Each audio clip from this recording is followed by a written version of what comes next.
How do we get better with partnering with the business from a property functions point of view? There's really two ways, and I think a blend of both is the best.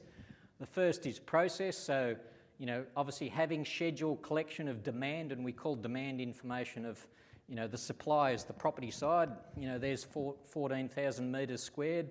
The demand is how many people do you want to stick in it and how they want to work and stuff like that. So the demand information is coming from the business, so collecting that on a regular basis through meetings, workshops, potentially surveys, if it's a very large business, understanding what currently does or doesn't meet your need with our existing property.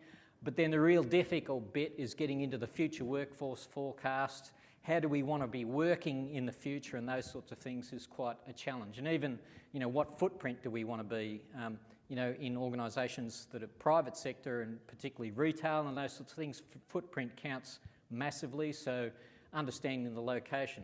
I guess the second element is through a functional structure, and one of the things we've been seeing emerging over recent years is, historically property departments have been structured quite a lot around functional lines, and we're starting to see, it's been happening for a long time, but more and more clients are adopting a sort of more account management model where they have a component of their team that's actually about aligning with this part of the business. So, I know there's some people here from Westpac.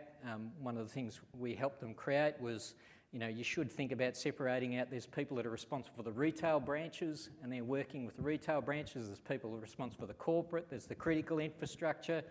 So those needs of those divisions are so remarkably different from one another.